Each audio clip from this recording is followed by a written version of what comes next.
What up, what up, what up? We're vlogging today. Got some training to do this morning. Then headed to the Braves Instructional League. Talking with the King of the Hill. And then some more training. Maybe a workout. We'll see. Let's go. But first, we gotta eat.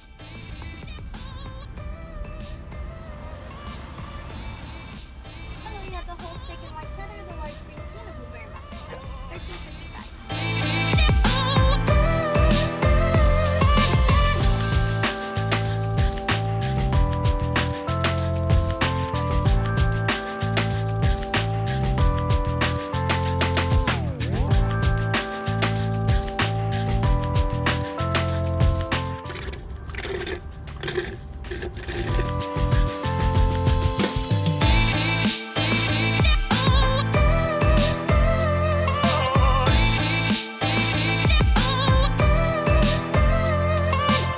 Just got here with Rich. Where we going, Rich? We're going to see the Atlanta Braves. Talk about the King of the Hill. Yeah.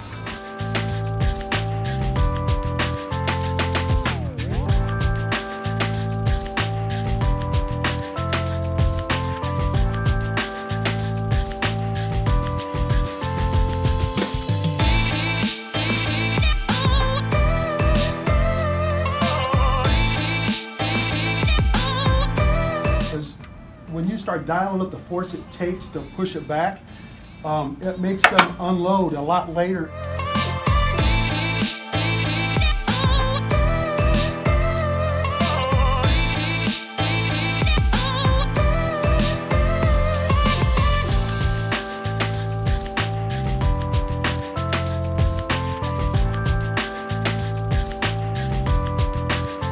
So the meeting with the Braves pitching coaches and coordinators went really well.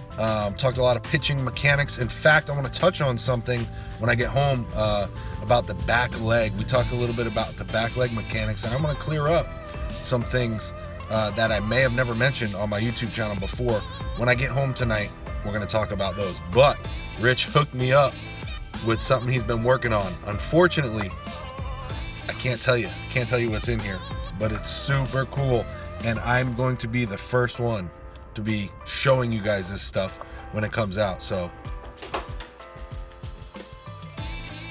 just made it home. Again, great meeting over there with the Braves pitching guys. Some of the most brilliant minds in pitching. Man, they were on point with a lot of things they were talking about when it came to pitching mechanics. And one thing that I was talking about when we were there was how the backside drives. And you know, we were kind of talking about, some guys think that the back knee should be over the back foot, driving this way, and kind of stay stacked over that, sitting into it, driving out. And others were bringing that knee inside, creating an angle and driving off. Now, I kind of, and the reason why I wanted to make this video is because I don't know if I ever talked about it in depth on my YouTube channel. What I think happens is a combination of the both. Now, when I say the knee over the foot, I don't mean the knee over the foot, but what you see is you'll see a lot of great pitchers who, when they're pitching, have that back knee over that back foot, okay? Now, the reason is, I think they don't have good hip mobility, okay? But they're still creating the energy. What they are doing is driving this back foot. It's almost like a corkscrew. This back foot wants to go into the ground and turning this way. That's how you're going to create the tension. That's how you're going to create the energy.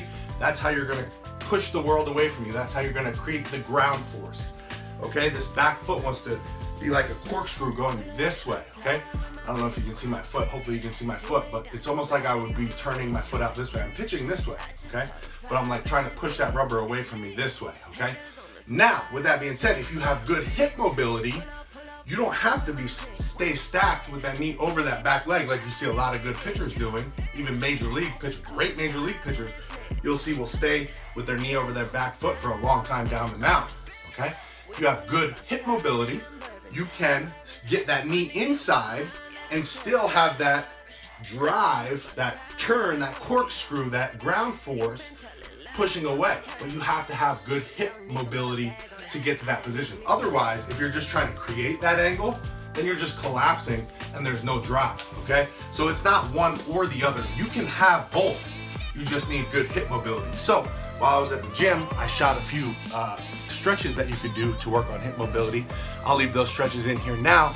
And also there's one more, the best one that I think for this, and I'm gonna leave that video after you watch those stretches.